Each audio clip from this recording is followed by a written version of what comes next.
নমস্কাৰ ছাত্ৰ ছাত্ৰীসকল মই জাহ্নবী দাস আজি তোমালোকৰ বিজ্ঞানৰ দ্বিতীয় ভাগৰ অষ্টম অধ্যায় অৰণ্য আমাৰ জীৱন ৰেখা পাঠটিৰ বিষয়ে আলোচনা কৰিম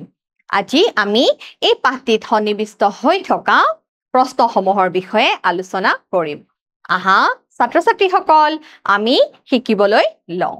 চোৱা তোমালোকলৈ প্ৰথম প্ৰশ্ন হিচাপে দিয়া হৈছে অৰণ্যত বাস কৰা প্ৰাণীয়ে কেনেকৈ অৰণ্যখনৰ বৃদ্ধি আৰু পুনৰুজ্জীৱিত কৰাৰ ক্ষেত্ৰত সহায় কৰে ব্যাখ্যা কৰা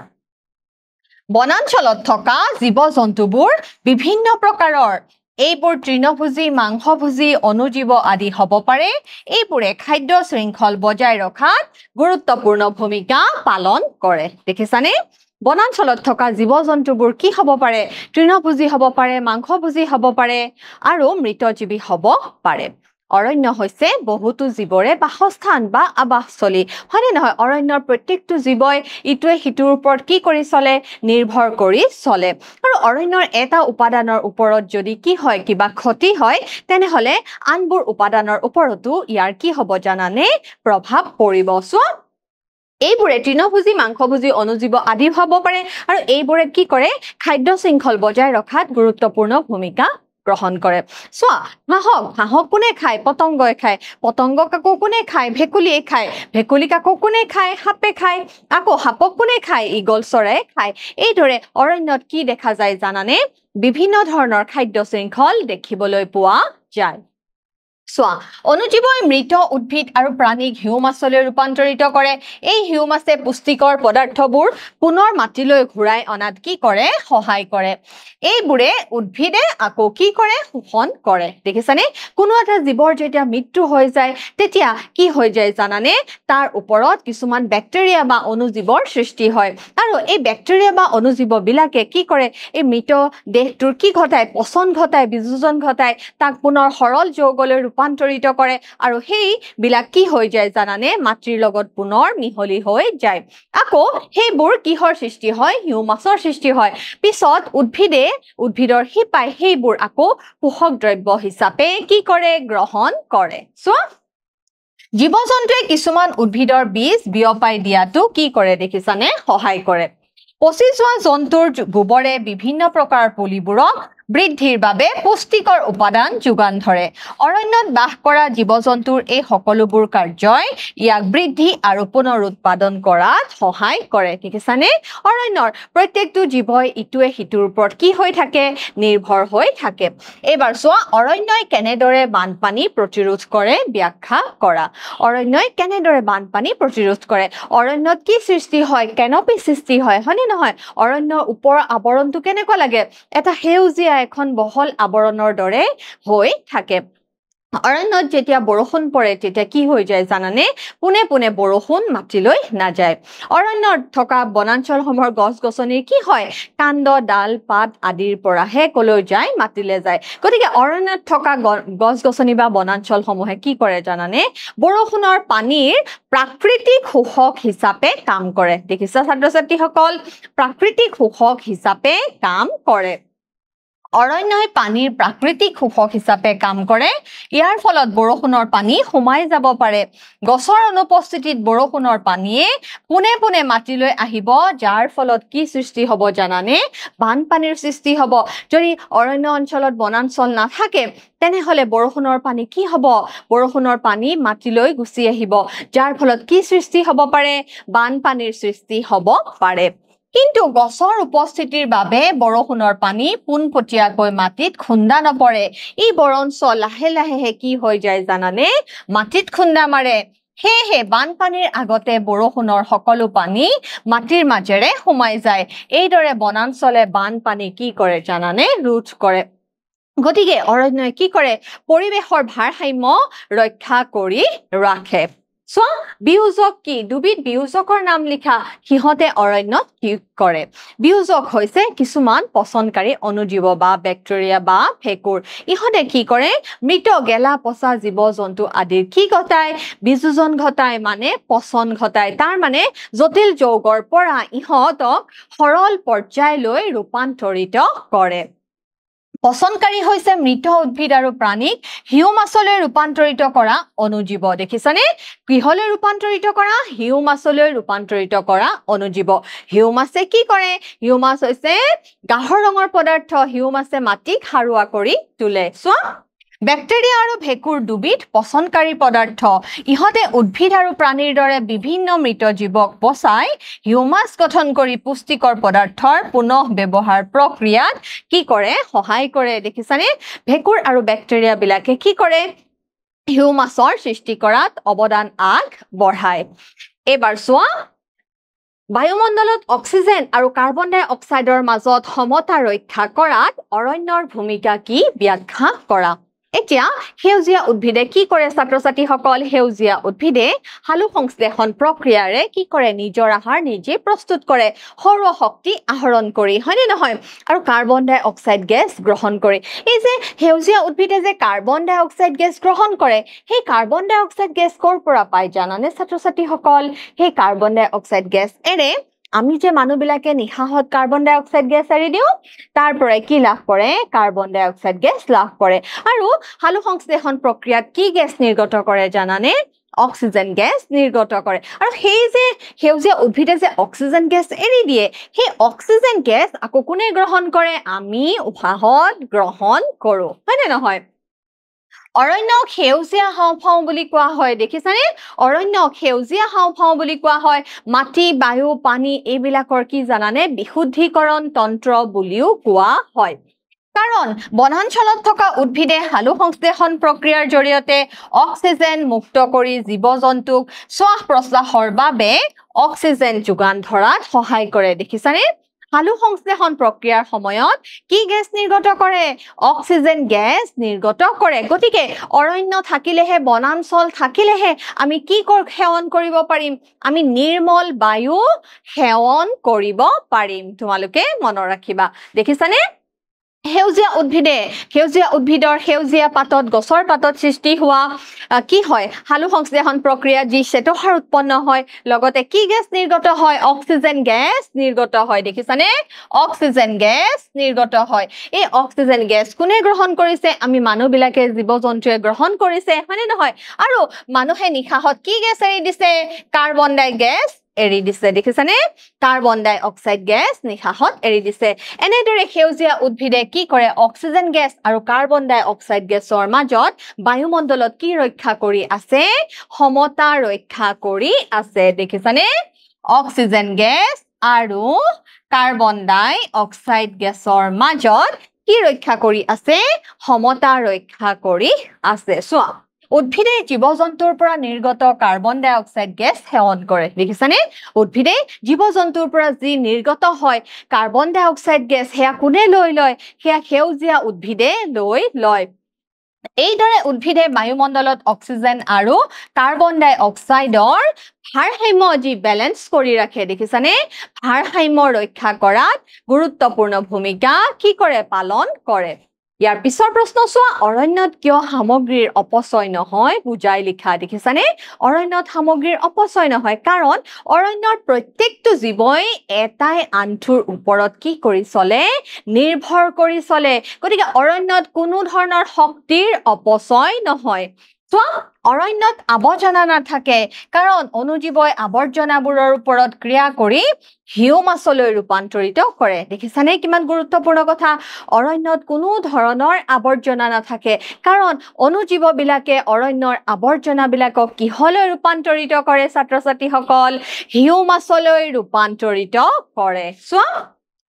এই হিউমাছে পুষ্টিকৰ পদাৰ্থবোৰ পুনৰ মাটিলৈ ঘূৰি অহাটো নিশ্চিত কৰে দেখিছা এই হিউমাছে পুনৰ যি উদ্ভিদৰ বাবে প্ৰয়োজনীয় পোষক দ্ৰব্য সেই পোষক দ্ৰব্যৰ কি কৰে যোগান ধৰে চোৱা উদ্ভিদে জীৱ-জন্তুৰ পৰা নিৰ্গত কাৰ্বন ডাই অক্সাইড সেৱন কৰে এইদৰে উদ্ভিদে বায়ুমণ্ডলত অক্সিজেন আৰু কাৰ্বন ডাই অক্সাইডৰ কি কৰি থাকে ভাৰসাম্য ৰক্ষা কৰাত সহায় কৰে সো ইয়াৰ পিছৰ প্ৰশ্ন অৰণ্যৰ সামগ্ৰীৰ পৰা উৎপাদিত 5বিধ বস্তুৰ নাম লিখা অৰণ্যৰ পৰা আমি বিভিন্ন ধৰণৰ বস্তু পাওঁ অৰণ্যক কেন্দ্ৰ কৰিয়ে কি কৰে বিভিন্ন মানুহৰ জীৱিকাৰ আয় হৈছে বহুত মানুহে জীৱন নিৰ্বাহ কৰিছে অৰণ্যৰ পৰা উৎপাদিত সামগ্ৰীৰ পৰা হয়নে নহয় অৰণ্যৰ পৰা আমি মৌ পালন বৃত্তি গঢ়ি উঠিছে হয়নে নহয় মৌ পাওঁ কাঠেৰে উৎপাদিত বিভিন্ন সামগ্ৰী পাওঁ হয়নে বেত পাওঁ বাঁহ পাওঁ বিভিন্ন মূল্যৱান কাঠ পাওঁ পাওঁ হয়নে নহয় ছাত্ৰ-ছাত্ৰীসকল খয়েৰ পাওঁ আদি বিভিন্ন ধৰণৰ আমি সম্পদ পাওঁ চোৱা অৰণ্যৰ পৰা আমি ঔষধযুক্ত গছ থাকে নিম গছ ঔষধযুক্ত গছ হয়নে নহয় কাঠ পাওঁ কাগজ পাওঁ তেল পাওঁ হয়নে নহয় আঠা পাওঁ বিভিন্ন গম পাওঁ আঠা জাতীয় উদ্ভিদ আছে ৰবৰ জাতীয় উদ্ভিদ আছে চন্দনৰ পৰা তেল আহৰণ কৰা হয় চন্দন গছৰ পৰা দেখিছানে আৰু বিভিন্ন আঠা জাতীয় উদ্ভিদ পোৱা যায় এইদৰে পোৱা যায়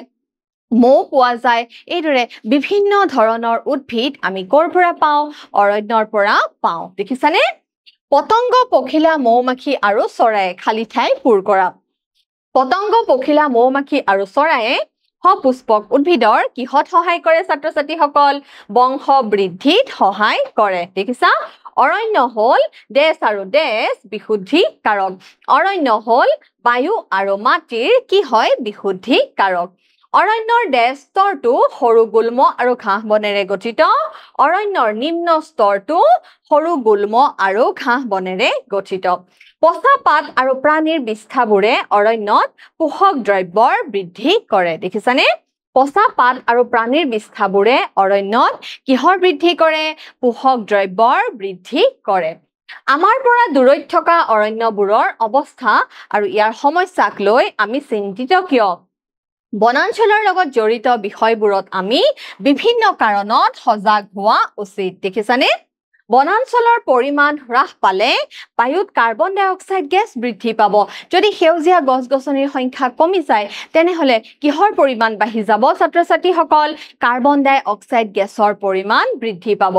ইয়াৰ ফলত কি হ'ব জানানে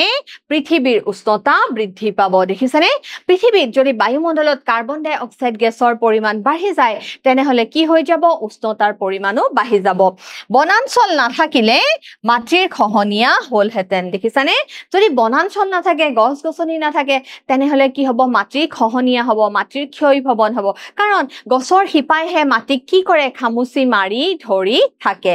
চোৱা বনাঞ্চলৰ অনুপস্থিতিত বানপানী বেছি হলহেতেন হয়নে নহয় কাৰণ সেউজীয়া অৰণ্য বা বনাঞ্চলে বৰষুণৰ পানীৰ প্ৰাকৃতিক শোষক হিচাপে কাম কৰে চোৱা অৰণ্যই জীৱ-জন্তুৰ বাবে আশ্ৰয় আৰু খাদ্য যোগান ধৰে বনাঞ্চলত বিৰূপ প্ৰভাৱ পৰিলে বন্যপ্ৰাণীৰ বাসস্থানতো বিৰূপ প্ৰভাৱ পৰিব গতিকে আমাৰ বনাঞ্চল সংৰক্ষণ কৰিব লাগিব দেখিছানে যদি বনাঞ্চল ধ্বংস হৈ যায় তেনেহলে জীৱ-জন্তুসমূহ কলৈ যাব সেই সমূহৰ লগত জীৱ-জন্তুসমূহৰ লগত মানুহৰ কি হ'ব সংঘাতৰ সৃষ্টি হ'ব গতিকে প্ৰাকৃতিক ভাৰসাম্য তেতিয়া কি হ'ব বিনষ্ট হ'ব গতিকে আমি সকলোৱে কি কৰিব লাগে বনাঞ্চল ৰক্ষা কৰি চলিব লাগে